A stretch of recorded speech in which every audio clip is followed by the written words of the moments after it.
So hello my dear students, आज की जो ये क्लास रहने वाली है, आज की क्लास में हम पढ़ेंगे क्लास 10 की पोएट्री द बॉल पोम। ठीक है, पोएट्री का नेम है द बॉल पोम। बॉल आप जानते हैं, जो हम क्रिकेट खेलते हैं। ठीक है, वो जो गेंद होती है, वो जो बॉल होती है, उससे रिलेटेड ये पोएट्री है। पोएट्री ज्यादा बड़ी पोएट्री नहीं है, ठीक है, इतनी सी पोम है। इस पोम के अंदर हम कई चीजें यहाँ पे पढ़ेंगे।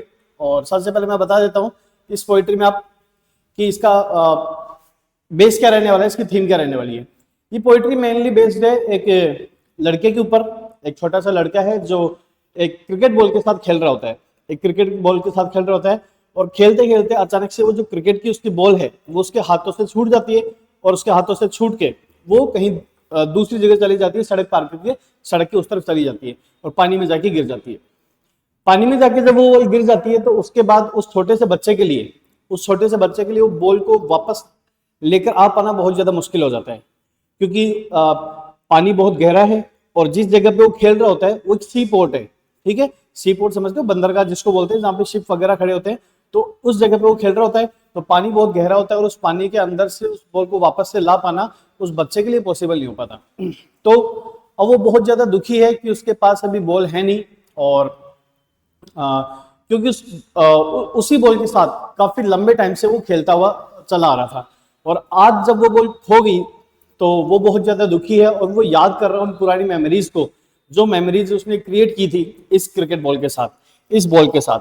ठीक है, और जो पॉइंट है वो ये मैसेज कन्वे करना चाह रहा है इस पोम के अंदर कि हर इंसान की लाइफ में एक टाइम आता है जब उसको अपने जो भी चीजें खो जाती है, चाहे वो कोई फेवरेट पर्सन हो, चाहे कोई फेवरेट थिंग हो, अगर कुछ भी ऐसा होता है तो हमको अपने आप को कैसे करेजियस रखना है उस सिचुएशन में। हमको ऐसे ज्यादा रोना नहीं है, हमको समझना पड़ेगा इस नेचर को कि हमारे पास जो भी चीज है वो कोई भी चीज परमानेंट नहीं है। हमारे पास जो भी चीज है वो कोई भी चीज परमानेंट नहीं है, हर चीज एक ना एक दिन हमसे अलग हो जाएगी, एक ना एक दिन हमसे दूर हो जाएगी। तो पॉइंट ये बात सोच के एक तरह से तो उस बच्चे के लिए दुखी भी है कि इस बेचारे की बॉल खो गई, लेकिन दूसरी तरफ से वो इस चीज को पॉजिटिव ले रहा है कि चलो इतनी सी एज में ये बच्चा ये सीख रहा है कि इस संसार में जो लॉसेज है, जो हमारे साथ जो चीजें सेपरेट होती है हमसे, जो चीजें अलग हो जाती है हमसे, हम उस दुख को कैसे बर्दाश्त करें। ये बच्चा इतनी सी उम्र में इन सब चीजों को सीख रहा है तो ये इसको और ज्यादा मैच्योर बनाएंगी। और क्योंकि इसकी आने वाली लाइफ में ये हो सकता है कि और ऐसी सिचुएशंस आएंगी जब इसकी बहुत सारी फेवरेट चीजें इससे अलग हो जाएंगी। तो जब इसकी फेवरेट चीजें इससे अलग हो जाएंगी, उस सिचुएशन में उसको कैसे डील करना है, उस सिचुएशन में उसको उन चीजों से कैसे डील करना है, ये सारी की सारी चीजें सोच के वो बच्चे के लिए कहीं ना कहीं खुश है। लाइन टू लाइन हम इस पोएट्री को एक्सप्लेन करेंगे, वर्ड टू वर्ड इस पोएट्री को आपके सामने एक्सप्लेन करूंगा। ठीक है बेटा, चलिए देखते हैं। देखो, पोएट्री का नेम है the ball poem. What is the boy now who has lost his ball? What is the boy now? यानी वो लड़का अभी क्या कर रहा है, उस लड़के की कंडीशन क्या है, उस लड़के की मेंटल स्टेट अभी कैसी है, वो भी क्या कर रहा है। आप अब वो रीडर्स को ये कन्वे करना चाह रहे हैं कि आप लोग जरा सोच के देखो, आप लोग इमेजिन करो कि वो जो लड़का है वो भी क्या कर रहा है। What is the boy now? वो भी क्या कर रहा है। Who has lost his ball? वो लड़का जो उस बॉल के साथ खेल रहा था और उसकी बॉल अचानक से खो गई, तो उसके भी मेंटल स्टेट कैसी है और वो भी क्या कर रहा है। What is he to do? अब उसके पास करने के लिए क्या है, उसके पास करने के लिए कुछ भी नहीं है, क्योंकि उसका जो फेवरेट टॉय था, उसकी जो फेवरेट बॉल थी, वो जब खो गई तो अब उसके पास करने के लिए कुछ नहीं है। कुछ पल के लिए, कुछ सेकंड्स के लिए या कुछ टाइम तक के लिए अब उसके माइंड से वो चीज जाएगी नहीं कि जिस बॉल के साथ वो खेला करता था, अब वो बॉल उसके पास है ही नहीं, तो बता रहे कि अब उसके पास करने के लिए कुछ नहीं है, वो एकदम खाली है। I saw it go, मैंने देखा इसे जाते हुए। किसे जाते हुए देखा? बॉल को। बॉल जब उसके हाथों से छिटक के दूसरी तरफ गई, तो पॉइंट कह रहा है कि मैंने उस बॉल को जाते हुए देखा। Merrily bouncing, merrily means happily, bouncing means jump. ठीक है, जंपिंग। मैंने देखा कि जब बॉल उसके हाथों से छूट कर गई तो मैरिली, ऐसे लगा कि जैसे कोई बच्चा भाग के जाता है ना खुशी खुशी, तो ऐसे बता रहे कि वो जो बॉल है वो मैरिली बाउंसिंग करते हुए गई। वो बॉल टप्पा खाते हुए उस सड़क को पार करके चली गई। मैरिली बाउंसिंग करते हुए बॉल उस तरफ चली गई। डाउन द स्ट्रीट, गली के उस कोने पे, down the street, and then merrily over, और उसके बाद उस पार, ओवर मतलब उस पार। तो उसने देखा बॉल को, I saw it go merrily bouncing down the street, उस गली के छोर पे, गली के एंड देन मैरिली ओवर, और उसके बाद उस तरफ। There it is in the water, और अभी वो बॉल कहाँ है? The ball is in the water, जो बॉल है वो पानी के अंदर है। और मैंने बताया क्योंकि जो बच्चा था वो एक सी पोर्ट के पास खेल रहा है, एक ऐसी जगह पे खेल रहा है जहाँ पे शिप खड़े होते हैं, ठीक है। तो पानी वहां पे बहुत गहरा है और उस पानी में से उसके लिए बॉल निकाल रहा बहुत ज्यादा मुश्किल है। तो उसने बोला कि अभी जो बॉल है वो कहाँ है? There it is in the water. No use to say oh there are other balls, no use to say, कोई मतलब नहीं है ये कहने का। नो यूज टू से, ये कहने का कोई मतलब नहीं है। इसको मैं थोड़ा जूम कर देता हूं, ठीक है बेटा। No use to say oh there are other balls. अब पॉइंट क्या कह रहा है कि ये बात कहने का कोई मतलब नहीं है उस बच्चे को। नो यूज टू से, उसको ये बात कहने का कोई मतलब नहीं है। कौन सी बात कहने का? देयर आर अदर बॉल्स, कि और भी बहुत सारी बॉल्स है। क्या कहना चाह रहा है कि एक बच्चे की अगर बॉल खो गई तो उसने कहा कि मैं उसको चाहूं तो ये भी बोल सकता हूं कि बेटा आपकी ये बॉल खो गई है, मैं आपको दूसरी बॉल दिलवा दूंगा, ठीक है। क्योंकि एक बॉल के खत्म होने से लाइफ तो खत्म हो नहीं जाती। तो अगर तुम्हारी बॉल खो गई है तो उसके बदले में मैं तुम्हें दूसरी बॉल दिलवा सकता हूं। मैं उसे ऐसा बोल सकता था कि और भी बहुत सारी बॉल्स हैं, लेकिन इन बातों का कोई मतलब नहीं है। क्योंकि यहाँ पे वो साइकोलॉजिकली आपको ये चीजें समझाना चाह रहा है कि कोई चीज जब आपकी फेवरेट होती है तो आपको उसके साथ अटैचमेंट हो जाता है, चाहे वो लिविंग हो चाहे वो नॉन लिविंग हो। अगर उसके रिप्लेसमेंट पे कोई दूसरी चीज आती है तो आपकी जो फीलिंग्स है वो दोबारा से उतनी अटैच नहीं हो पाएंगी जितनी कि वो फर्स्ट वाली थिंग के साथ थी। क्लियर है? तो उसने यही बोला कि हाँ वैसे तो बहुत सारी बॉल्स हैं, आप शॉप पे जाओगे आपको बहुत सारी बॉल्स मिल जाएंगी, लेकिन इन बातों को कहने का कोई मतलब नहीं है। क्योंकि मैं बॉल तो ला दूंगा, लेकिन उसके लिए जो उसकी फीलिंग्स हैं, जो इमोशंस हैं, वो इमोशंस में नहीं ला पाऊं, ठीक है। ये वो कहना चाह रहा है। An ultimate shaking grief fixes the boy. Ultimate means extreme. Ultimate means extreme. Shaking means shivering, कांपना. Grief means दुख, sadness. Fixes मतलब एक जगह फिक्स कर देना. The boy. और उस बच्चे के मन में एक इतना गहरा दुख बैठ गया है, उस बच्चे के मन में इतना गहरा दुख बैठ गया है कि वो जो बच्चा है एक जगह पे ही कैसा हो गया है, एकदम पॉज हो गया, एकदम फिक्स हो गया है। वो लड़का भी पॉज हो गया है, फिजिकली एक जगह पे वो रुका हुआ है, और उसके अलावा जो उसकी फीलिंग्स है, जो उसकी इमोशंस है, वो भी एकदम मतलब ये कह सकते हो एकदम पोज हो गए, एकदम रूखे हो गए हैं। अब उसके मन में पहले की तरह वो जितना खुश वो रहा करता था उतना खुश हुआ नहीं है। उसकी जो फीलिंग्स हैं, उसके जो इमोशंस हैं वो डल हो गए हैं। वो जो लड़का है वो एक ही जगह पे बस खड़ा हुआ है और बस बार बार में एक ही चीज के बारे में सोचे जा रहा है। किस चीज के बारे में? उस बॉल के बारे में। तो यही कहा कि बहुत गहरा दुख है, एक बहुत गहरा दुख है, जिस दुख ने उस बच्चे को एक जगह फिक्स कर दिया है, उस बच्चे को फिक्स कर दिया है और बच्चे के साथ साथ उसके इमोशंस को भी फिक्स कर दिया। As he stands rigid, as he stands rigid, वो लड़का, स्टैंड मींस खड़ा है, रिजिड मींस होता है एकदम हार्ड, एकदम सख्त, ठीक है। तो एकदम एक जगह पे खड़ा हुआ, एकदम रिजिड खड़ा हुआ है, ठीक है। उसके इमोशंस हैं एकदम क्या हो चुके हैं, एकदम वो हार्ड हो चुके हैं। मतलब वो पहले की तरह इतना खुश नहीं है, इतना जॉयफुल नहीं है, और ये कह सकते हैं कि रिजिड मतलब होता है ना कठोर, सख्त। तो ये इसका मतलब होता है कि वो लड़का है अब एकदम सख्त हो गया है। ऐसा नहीं है कि वो फिजिकली सख्त हो गया है कि एकदम पत्थर की तरह बैठ गया, नहीं, उसके जो इमोशंस हैं वो एकदम सख्त हो गए हैं, ठीक है। अब वो पहले की तरह हंस नहीं रहा है, पहले की तरह वो चीजों को फील नहीं कर पा रहा है, अब एकदम वो दुखी मन सा है।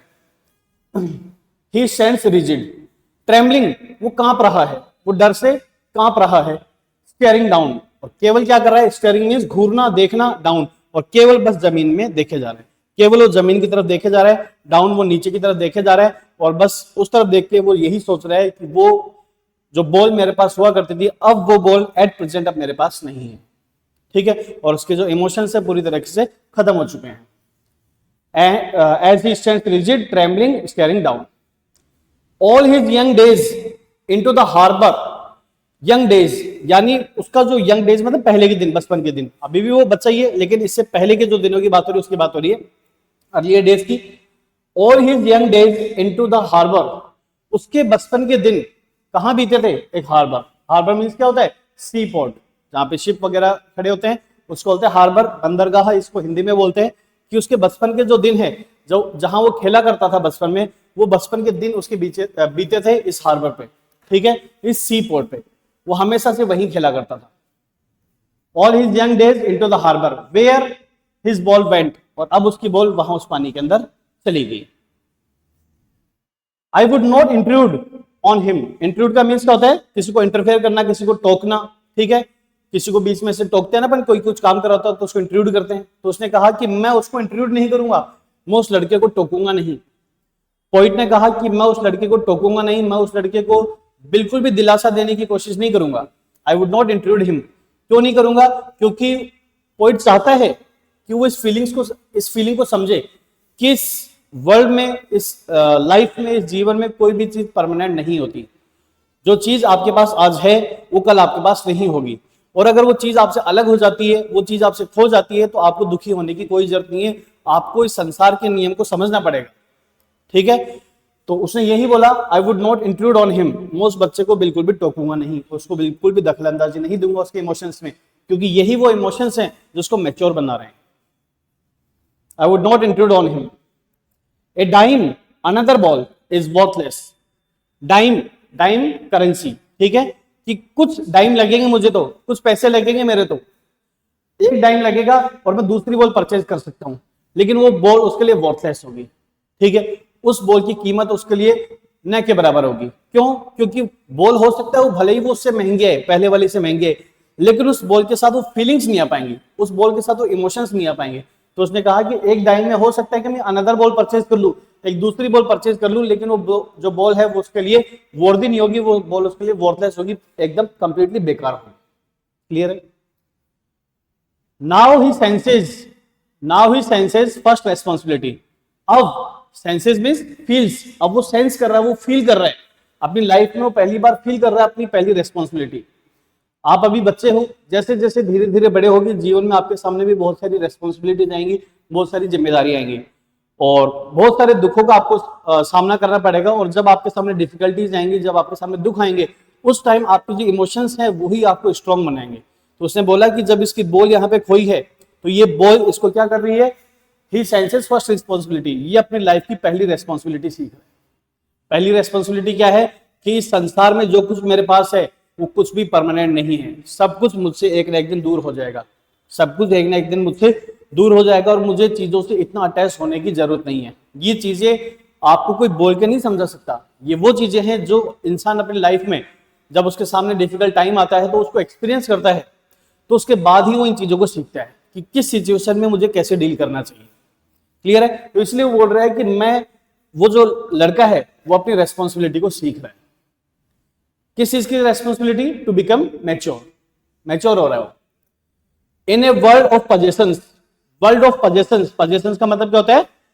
टू हैव समथिंग, राइट्स, अधिकार। कि ये जो संसार है, इस संसार में बहुत सारे पजेशंस है, इस संसार में बहुत सारी आपके पास अधिकार की चीजें हैं। आपके पास आपका घर है, आपके पास धन दौलत, आपके रिलेटिव्स, पेरेंट्स, फ्रेंड्स, ये सब आपके पजेशंस है। आपके बिलोंगिंग्स, आपकी जो चीजें हैं, ये सब आपके पजेशंस है। लेकिन क्या इनमें से कुछ भी परमानेंट है क्या? ठीक है, पैसा भी कभी ना कभी चला जाता है, इंसान भी कभी ना कभी चला जाता है। किसी चीज की गारंटी नहीं कि कोई भी चीज आपके साथ लास्ट तक रुकेगी क्या। यहां तक कि इंसान की खुद की गारंटी नहीं है। तो वो यही कहना चाह रहा है कि ये जो वर्ल्ड है ये फुल ऑफ पजेशंस है, अधिकारों का संसार है। आपके पास बहुत सारी चीजें हैं जिन पे आपका अधिकार है, लेकिन ये गारंटी नहीं है कि वो चीजें आपके साथ रुकेंगी क्या। तो ये बच्चा वही चीजें सीख रहा है। He senses first responsibility in a world of possessions. People will take balls will be lost always. उसने कहा कि लोग बॉल खरीदेंगे और बॉल खो भी जाएंगे। मतलब आपकी लाइफ में बहुत सारी चीजें आएंगी, बहुत सारे पर्सन्स आएंगे, बहुत सारे चांसेस आएंगे, ठीक है, हैप्पी मोमेंट्स आएंगे, लेकिन ये सारी चीजें एक दिन चली भी जाएंगी। तो उनको बॉल से कंपेयर किया गया है कि ये जो मोमेंट्स हैं, ये जो पल हैं आपकी लाइफ में, ये आएंगे और चले भी जाएंगे। और कई चीजें हैं जो आपकी लाइफ में आएंगी भी और आपसे अलग भी हो जाएंगी। तो उनको आपको समझना पड़ेगा। उस सिचुएशन में आप अपने आप को कितना स्ट्रांग बनाए रखते हो, ये डिपेंड करता है। People will take balls will be lost always. Little boy, ठीक है, छोटे बच्चे को वो बोल रहे हैं। And no one buys a ball back. और उसके बाद कोई उस बॉल वापस से परचेज नहीं करता है, क्योंकि बॉल आप परचेज कर लोगे लेकिन फीलिंग्स को परचेज नहीं कर पाओगे। मनी इज एक्सटर्नल, मनी जो है वो एक्सटर्नल है। एक्सटर्नल मतलब आउटर थिंग। मनी जो है वो बाहर की चीज है, पैसा बाहर की चीज है। पैसे से आप कोई चीज खरीद सकते हो, लेकिन पैसे से आप इमोशंस नहीं खरीद सकते, पैसे से आप फीलिंग्स नहीं खरीद सकते। ठीक है, तो इसलिए यही बोला कि मैं उस लड़के के लिए बॉल तो खरीद सकता हूं, ज्यादा पैसे नहीं लगेंगे, ये डाइम की यहाँ पे बात हो रही है, लेकिन वो जो मनी वो एक्सटर्नल है, वो बाहर की चीज है। जो इंटरनल है, जो हमारे मन की चीजें हैं, उसको पैसा नहीं खरीद सकता। Money is external. मनी से वी कांट बाय हैप्पीनेस, ठीक है, we can't buy emotions, we can't buy the attachment which we created with the thing, like the boy created some memories, some sweet memories with the ball। तो उसने बोला कि जैसे उस लड़के ने स्वीट मेमोरीज बनाई थी उस बॉल के साथ, तो वो स्वीट मेमोरीज को उन पैसों से नहीं खरीदा जा सकता। Money is external. He is learning, वो लड़का सीख रहा है, वो लड़का सीख रहा है। क्या सीख रहा है? रेस्पॉन्सिबिलिटी सीख रहा है। क्या सीख रहा है? ड्यूटी सीख रहा है। क्या सीख रहा है? वो इस संसार के नियम को समझ रहा है और वो धीरे धीरे मैच्योर बन रहा है। He is learning well behind his desperate eyes. उसकी आंखें कैसी है? डेस्परेट, डिसअपॉइंटेड, दुखी। उसकी आंखें एकदम दुखी, ठीक है। डेस्परेट का यहाँ पे मीनिंग क्या है? डिसअपॉइंटेड, दुखी। उसकी आंखें बहुत दुखी। The epistemology of loss. Epistemology का मतलब क्या होता है? स्टडी ऑफ नॉलेज, कि आपको ज्ञान की प्राप्ति होना, आपको ज्ञान की प्राप्ति होना कि चीजें कैसी हैं। एक छोटा बच्चा होता है, उसको इतना नॉलेज नहीं होता। जैसे जैसे वो एज में बड़ा होता जाता है, उसको दुनियादारी का, उसके सोसाइटी का ज्ञान समझ में आता है। तो बता रहा है कि वो इस टाइम सीख रहा है, वो ज्ञान समझ रहा है किसका? Of loss. कि जब आपके सामने कोई लॉस होता है, जब आपकी कोई चीज आपसे अलग हो जाती है, दूर हो जाती है, खो जाती है, तो उस सिचुएशन में आपको कैसे डील करना चाहिए,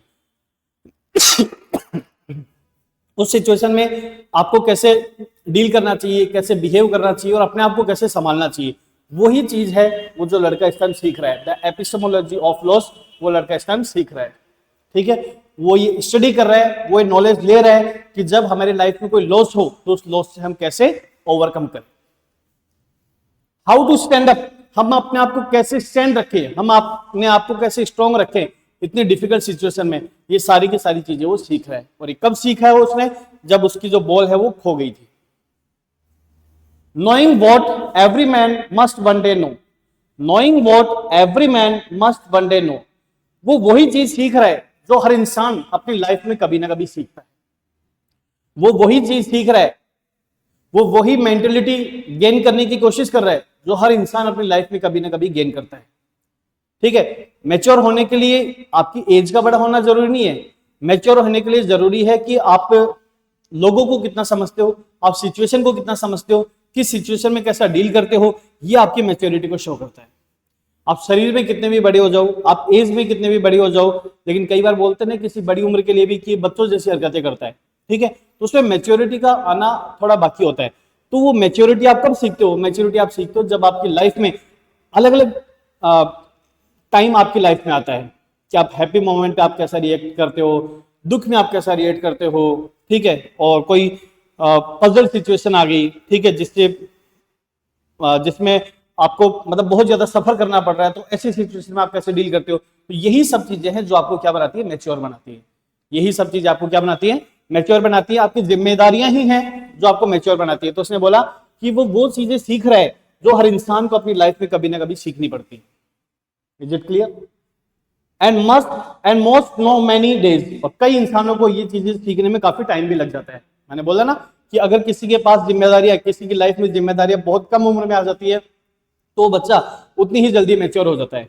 और कोई लग्जूरियस लाइफ जी रहा है, ठीक है, और उसको पता ही नहीं कि दुख क्या चीज होती है, उसको पता ही नहीं कि लाइफ में सफरिंग्स क्या होती है, डिफिकल्टीज क्या होती है, तो वो मैच्योर होने में उसको थोड़ा टाइम लगता है, उसको सोसाइटी को समझने में थोड़ा टाइम लगता है।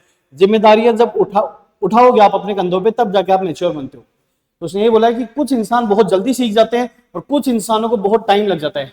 हाउ टू स्टैंड अप, कि कैसे हम अपने आप को उस डिफिकल्ट सिचुएशन में स्टैंड करें, कैसे हम अपने आप को उस डिफिकल्ट सिचुएशन में करेजियस तरीके से खड़ा रखें अपने आप को, ठीक है। हमको टूटना नहीं है, हमको रोना नहीं है, हमको बिखरना नहीं है, बल्कि हम उस कठिन सिचुएशन में, उस डिफिकल्ट सिचुएशन में हम उससे लड़ें और उससे ओवरकम करें, उसको जीते। तो यही इस पोइट्री में समझाना चाह रहा है कि बॉल उसकी खोई है, तो उस बॉल से वो केवल उसकी एक बॉल नहीं खोई है, उस बॉल से उसने एक चीज सीखी है कि इस लाइफ में कुछ भी परमानेंट नहीं है, इस लाइफ में कुछ भी परमानेंट नहीं है।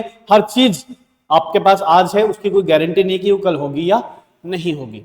तो उस जब वो चीज आपसे खो जाती है तो आप कैसे रिएक्ट करोगे, ये सारी चीजें आपके सामने, और यही चीजें, यही डिफिकल्ट सिचुएशन आपको क्या बनाती है, मैच्योर बनाती है। क्लियर है बेटा? तो ये आपकी पोइट्री है। आई होप कि आपको समझ में आई होगी कंप्लीट पोइट्री।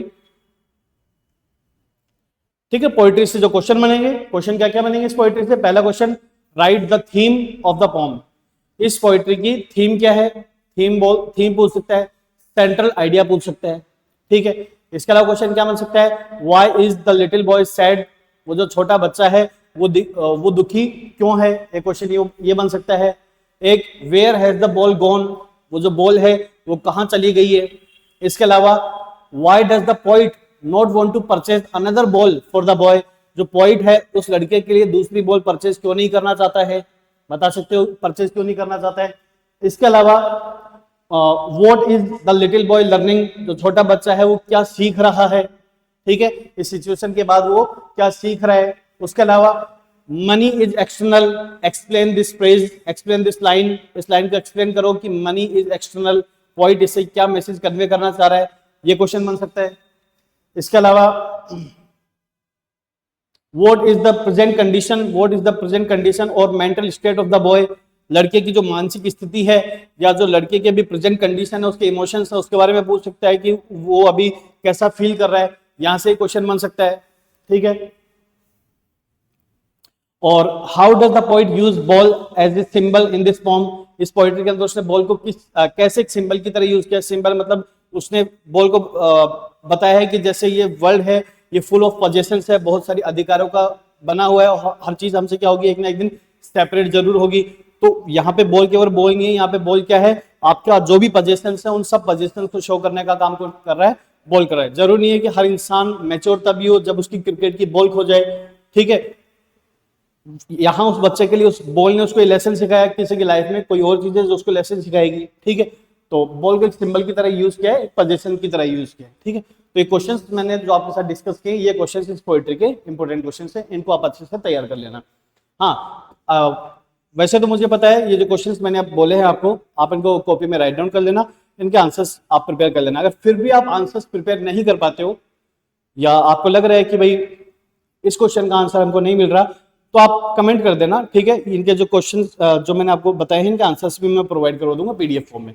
ठीक है, लेकिन इस पोएट्री को आप अच्छे से रीड कर लेना। जो क्वेश्चंस मैंने आपको बोले उन क्वेश्चंस को लिख के उनके आंसर्स मिनिमम 60 वर्ड्स में उनके जो आंसर्स है वो आप एक नोटबुक में लिख लेना और टाइम टू टाइम उनको रिवाइज कर लेना। ठीक है बेटा, मिलते हैं नेक्स्ट वीडियो में एक नई वीडियो के साथ। Thank you.